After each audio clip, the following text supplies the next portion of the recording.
Hello and welcome everyone to another Comic Movie Marks video. Hopefully this is the first of a couple of videos. We're not going to overdo it because we're par for the course. We don't overdo anything. This is pretty mundane, but we have 3 different panels that we are going to be talking about. The first start to DC Fandome. There's some other stuff that's going on right now that we don't really care about, so hopefully nothing too crazy gets dropped. But here we are, our first video of the day.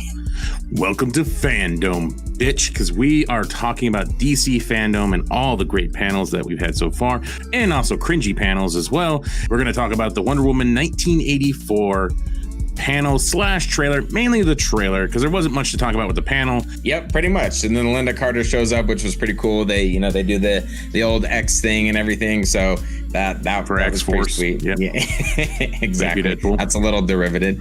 It is heavily edited, which when you look at the time slots for all of these panels, I'm not too surprised. And they're trying to make it very family friendly so that everyone can watch it.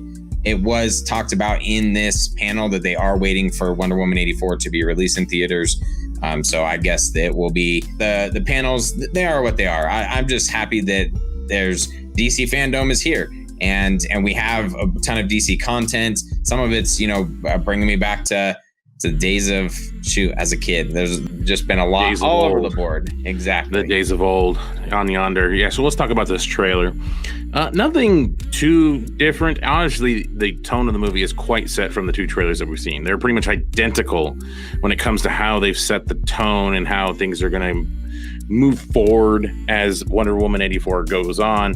So those are very established. There's no changing of the idea that it's going to be. It's a story it's the reverse story now of Chris Pine being the fish out of water, and obviously Diana getting him through the 80s, and a lot of moments like that. It's going to be the same type of humor, but now it's reversed because Chris Pine is the one, or Steve Trevor is the one that's going to be making all the awkward comments, obviously with the fanny pack they show, him not knowing about radar and a jet. So parachute pants. Yeah, parachute pants. Yeah.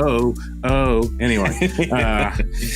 So obviously now they've switched roles, and then you have Cheetah and Pedro Pascal's Maxwell Lord. And again, we're not given too much on what's going on with Maxwell Lord, and pretty much Cheetah is going to be that you did me wrong, I'm going to fight you now. So basically the Edward Nygma from Batman Forever, or the Mandalorian from Iron Man 3. Yep, exactly. And I guess Diana is now Robert Downey Jr. or Tony Stark. Val Kilmer. I'm your huckleberry. The tone is set for this movie, and it's exactly what I thought it was going to be. It's kind of cool to see some of the action pieces a little bit more. I felt that the Wonder Woman, using the lightning and her lasso, it was a little bit cooler, a little bit more drawn out. And then you get the brief glimpse of Wonder Woman fighting Cheetah, which was kind of cool. You get kind of a feel for how the action is going to be, which is very similar to the first Wonder Woman. The color palette is much brighter than the first Wonder Woman movie. So obviously intentionally they're trying to expand upon that, have it fit in the 80s, which we were born in the 80s, but I'm assuming was very bright and colorful. This is what they're trying to say. Cocaine is a hell of a drug.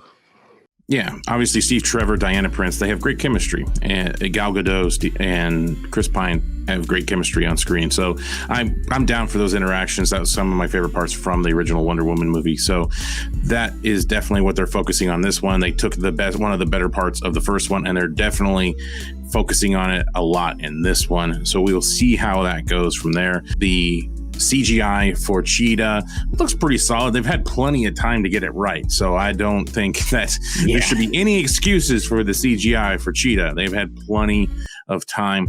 It is kind of funny though that the very first glimpse you get of Cheetah, pretty much she gets buried right away from Diana by her jumping over her, grabbing her like a cat, and throwing her by the scruff of her neck. I thought that was kind of odd to show your villain pretty much get worked right at the beginning.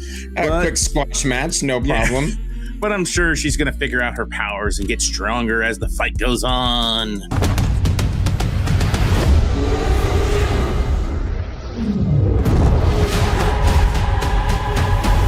So the Multiverse 101 panel had Walter Hamada, Jim Lee. They did a little breakdown of the multiverse, which I thought it was gonna establish a lot more comic lore multiverse stuff, and it really didn't. They relied on the CW TV shows to explain the multiverse, which I don't even think the CW did a very good job at that. So it's kind of odd that they wouldn't rely on the comics. I thought that's why you had Jim Lee there to explain this stuff. It was cool how Jim Lee was talking about the last minute idea of putting Ezra Miller in the Flash to kind of make that all connected. It was a last minute idea, hoping that he would still fit in the costume was one of the mentions, and how that can expand everything now, meaning the movies can connect with the TV show as soon as the multiverse kicks on. Yeah, I was kind of hoping they would expound upon it a little bit more with the multiverse, but I guess for a lot of casual fans, using the Crisis crossover is probably the best way to explain it to them. I'm like, oh, okay, there's different Earths that are established, and now the Flash can kind of interweave between those. And it's a very simplistic way to spell it out for a lot of people. I was kind of hoping that we would get to see a little bit more on what they plan on doing with the multiverse, but at least they established, yes, there is a multiverse. And as you just mentioned with the two Flashes, this is how a lot of the worlds can collide, for lack of a better term. They did have a couple things about Earth 9 being the Green Lantern universe, Earth 12 being the Swamp Thing universe. But I really thought this was going to be the moment where we may have got confirmation on Keaton or Affleck showing their Earths or something like that, or how they were going to be established. Like, where were we going to see an Earth 89 and then see Keaton? Was that going to confirm him being involved in the multiverse?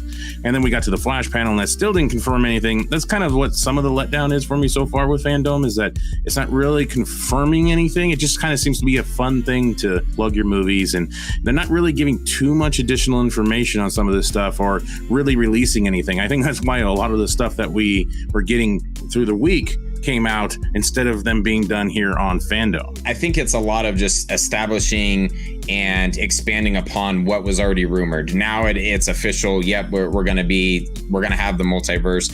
There were some quotes from Walter Hamada that I really enjoyed, and I was trying to pay close attention to specifically when he was talking about the DC films. One of them was mentioning leaning into the multiverse. So he was talking about actually utilizing that, and they also, in both this and the Flash panel, they talked about how the movies are no longer, and TV shows are no longer going to be sticking to one continuity, and you're not going to be handcuffed by something that maybe another director might do.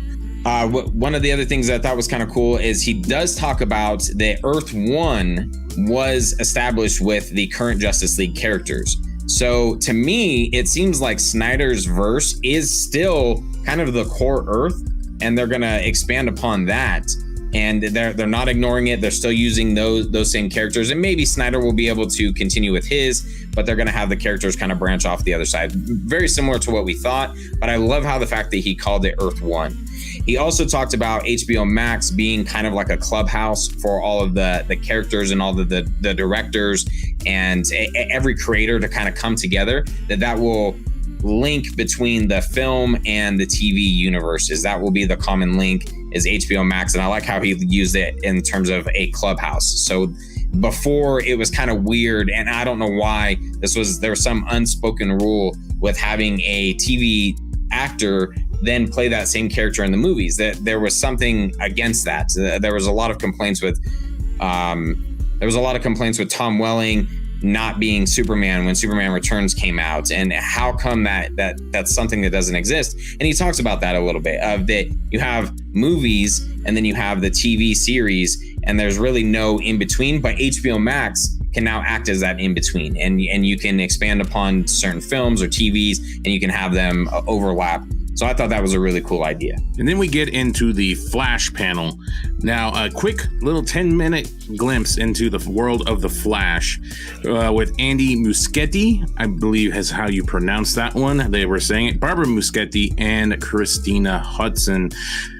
And of course, Ezra Miller as the Flash, looking in all his dapper hippiness. It looks like he's about to start a cult. Anyway, definitely quarantine is hitting him hard. I do like how everybody was kind of being serious, but Ezra kept jumping in with weirdo facts about Batman and the original like Batman movie that I've never even heard of. I don't know what he's even talking about. Yeah. One of the things though we did get was some concept art, and it is confirmed now that he will be getting a new costume in the Flash movie. So that's kind of interesting. We kind of always by Batman. And I remember Snyder originally saying that he was going to leave it up to the director of the Flash movie, how they wanted to take the costume from there. And this is obviously Andy Muschietti's idea, but you can tell the way some of the streamline works, it's very comic accurate. So here's hoping that the Flash movie actually gets made. We have concept art.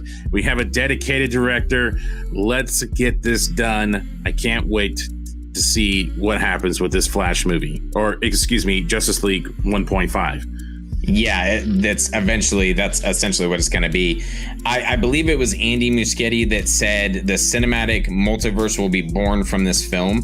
So I think that shows how important this film will be to the future of the DC movies, film, and the multiverse as we know it. And the suit itself, it's okay. I really love what Snyder is doing with his version. I thought it was so unique and so creative versus a lot of the other Flash suits that we've seen. But, you know, all we've seen with this is concept art. So maybe we see a physical version of the suit on film, on screen. Maybe it'll translate a lot better, but I'm excited. I think this movie is really going to catapult where everything else goes from here. All right, that will wrap up our first video of the day, talking about what's going on DC Fandome. We'll definitely be coming back later on talking about the Snyder panel and the Batman panel. So be sure to be on the lookout for those bad boys. In case I don't see you. Good afternoon, good evening, and good night.